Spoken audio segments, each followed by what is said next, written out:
What's up and welcome back to another video. Now I've been taking some much needed time off after my EP, enjoying the outdoors, the nice weather, going camping, and I hope you've enjoyed your summer too. But today I'm back and I want to talk to you guys about one of my favorite topics in music production, which is effects. Now, whether you're using effects pedals or plugins, effects can really help you create your own unique signature sound and create something special out of a standard synth sound. Now, I'm going to show you how to do these effects with 3 amazing pedals that are specialized for them, but if you don't have these pedals, I'll put some software alternatives on screen. As always, if you like this video, please like and subscribe, and let's get started. So the first underrated effect I want to show you with synthesizers is the use of an amp and cab simulator. Now I have here the Walrus Audio ACS1, which is absolutely my favorite amp and cab sim on the market. You'll find out why in a second, but if you don't have the ACS1, there's a couple good plugin options you can use, which I'll put on screen, including your stock plugins if you're in Logic. Now, we've got here a sound on a synthesizer. It's my Moog Sub 37. It sounds like this. Great sound to be sure, and we do have some built-in distortion, which sounds great, adds lots of gain, but what I like using amp and cab sims for on synths is for a totally different, unique character in terms of gain that you can't really get on built-in synthesizer distortion or even really using other distortion effects. It's a really unique sound. Let's check it out. So I've got a sequence here that I'll play for you. So let's go ahead and enable the pedal. Right away we can hear that it adds a totally unique and different characteristic to the sound that we just did not have at all before. Now this is the emulation of an amplifier and cabinet that you can't really get any other way. So let's go ahead and play with the EQ. You notice that it makes our sound a little bit less bassy, which is actually usually a good thing because I would typically layer a sine wave underneath this sound anyway. The high end on this thing sounds amazing. We can add in a little bit of room to get a really unique sounding reverb that's based off of the cab sim algorithm, the impulse. But where the magic really happens is when we turn up this gain knob.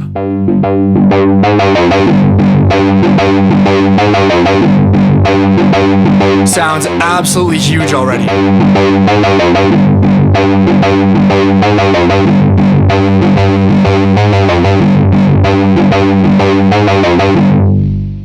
I'm loving how that sounds, but this is where the magic of the ACS1 in particular starts to shine through, because not only do we get 1 amp sound, we actually get 3 separate amps and 6 separate cabs, and we can switch between all of them and use 1 on the left-hand side and 1 on the right-hand side.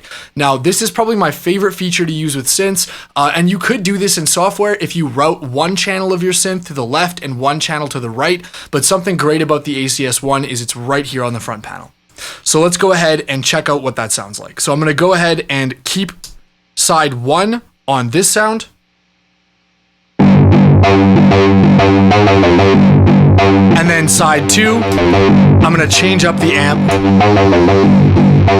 Right off the bat, it's completely stereo sounding.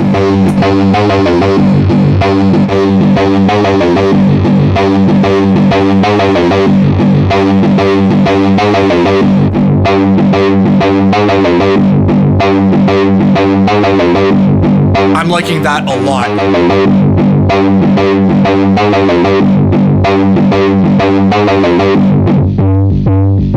Just like that, we've got a really interesting, unique stereo distortion. Now, another great feature on the ACS1, and you've got to make sure that your amplifier sim has this if you're using a different one, is all of these are phased match, so we're not going to get any weird phasing if we use cool stereo effects like this.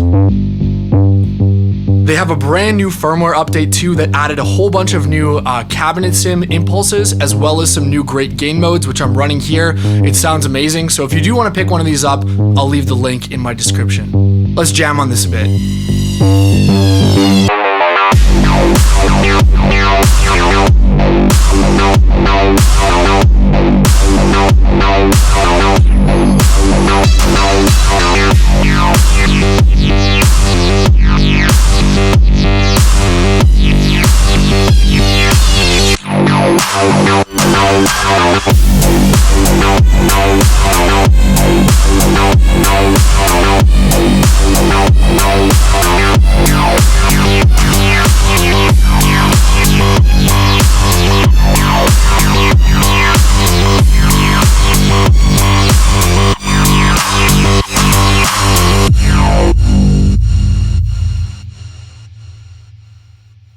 All right, and the second amazingly underrated effect we're going to go over with synthesizers is gated and sidechained reverb.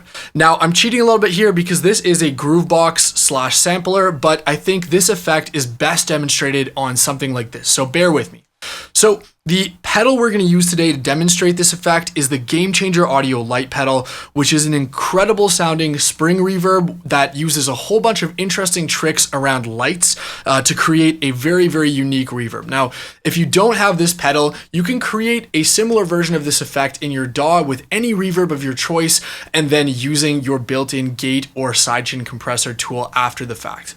But it is very, very fun to use it with a dedicated device like this. So let's turn on the light pedal. It's a real spring reverb, so you can hit it, which is pretty cool. And let's go ahead and hear just a kick drum into this reverb. Sounds great, right? So the magic of this effect is using the gate and sidechain knob. So if I turn to the right, we get sidechained reverb. And if I turn to the left, we get gated reverb. Now you can probably hear the difference between these two, but if you can't, gated reverb is essentially only allowing the reverb through when a signal opens a gate, aka when the kick drum hits, and then it cuts it off immediately after. Sidechain reverb is the opposite. When the signal hits, it ducks the signal and then gently brings it back in. Now, the magic of this effect starts to come in when we start bringing in other parts.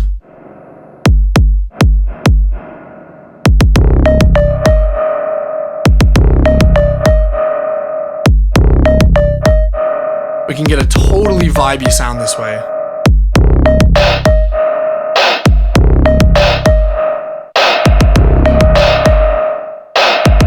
It's a completely different effect whether you go for the gate style or the sidechain. Why I love this effect though is it allows you to really create these complex but organic sounding rhythms that sort of dance in and out of the sounds. Let's bring in some more drums.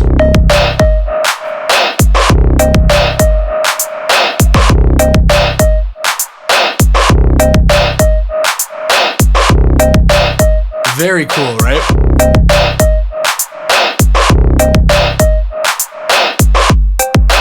Let's turn down the tempo. I think that's the easiest way to hear what's going on. Like, how cool does that sound? Bypassed. It's just a basic drum beat.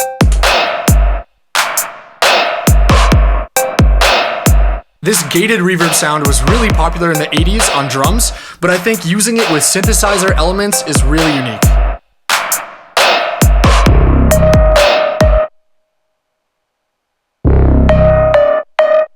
Like, right there, that sounds super vibey, and I could create the start of a track just with these 3 synth sounds. Let's try the sidechain. Let's drive the reverb signal a little bit.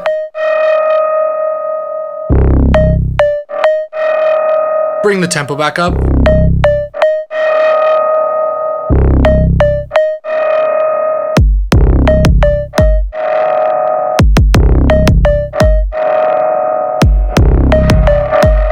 One really cool thing about this pedal is it not only has traditional spring reverb and this optical reverb, but it has a whole bunch of unique modular or modulatable style reverbs as well that are all organic. So let's try some of these.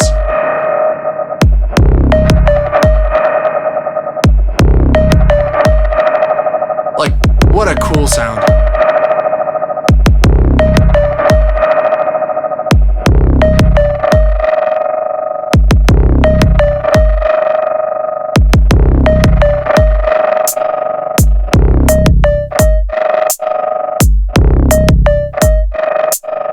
I could just play with this sound all day. Let's bring back in the full drums one more time.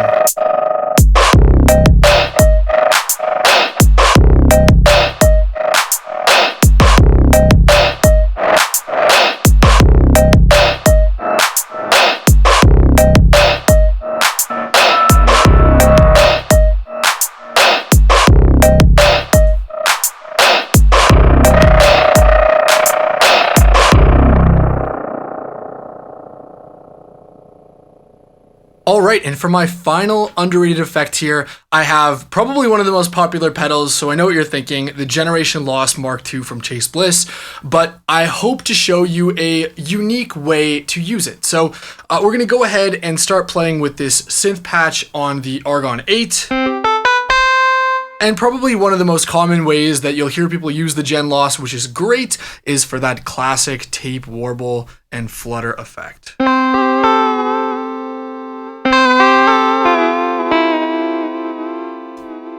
Now that's absolutely beautiful, but that's certainly not an underrated effect because it is so popular right now. I use it all the time as well. But my actual favorite way to use the Gen Lost is as a stereo saturator distortion unit with chorusing. Now, what I mean by that is it can create some really unique stereo distortion effects with some really interesting chorusing and phasing.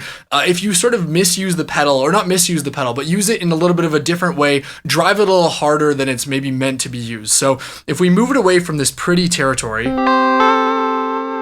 we'll bring it back, everything to 0, and we'll start playing this basic chord progression that I programmed in. Now, the Argon 8 is a wonderful synthesizer, one of my favorite, small form factor synths, but it's a little bit lacking in terms of the crunch and gain, even though it does have a pretty serviceable distortion. So what I like to use the Gen Lost for is cranking up the saturation first and foremost.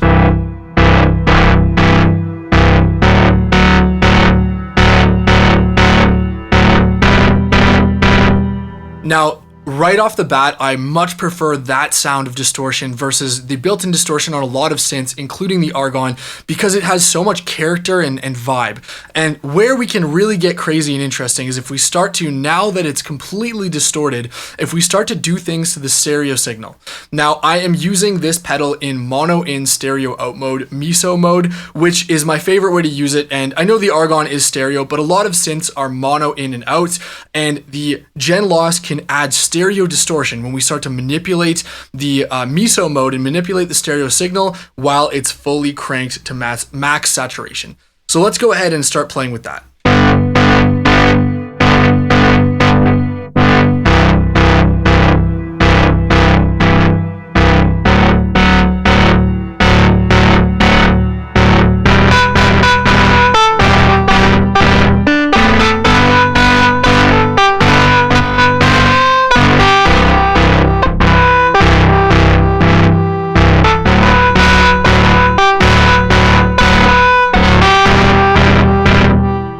Beautiful, but we're not done yet. In fact, I'm actually going to turn down the failure, wow, and flutter a little bit, because again, I really don't want that sort of tape warbly sound to be too subtle, too intense rather. I'm really going for stereo distortion. The final secret sauce here is actually in this middle switch, which a lot of the time people avoid because it basically uses a little bit of latency that the pedal has to create this interesting stereo chorusing phasing effect with the dry signal. So we're going to go ahead and bring in the dry signal on full, on unity, and then let's take a listen to how this sounds.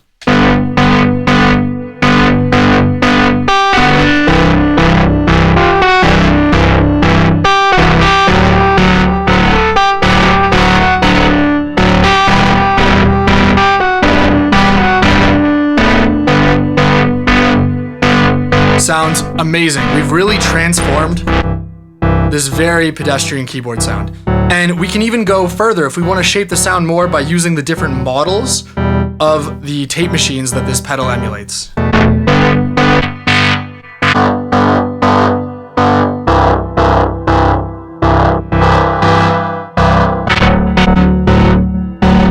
Depending on the character we want, these are some great sounds.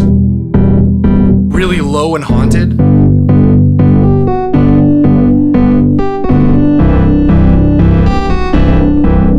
Or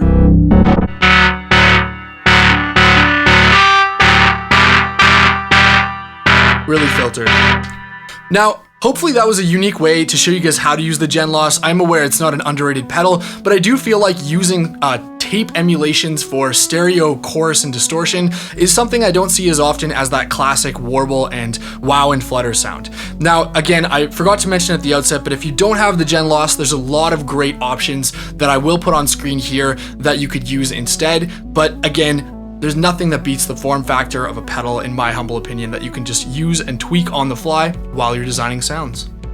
Alright, so hopefully that video inspired you and showed you that there are some great ways to use pedals with synths that aren't just your classic reverb and delay, which I love as well. Now, as always, if you like this video, please like and subscribe. I've got a ton more coming up soon, and I'll see you in the next video.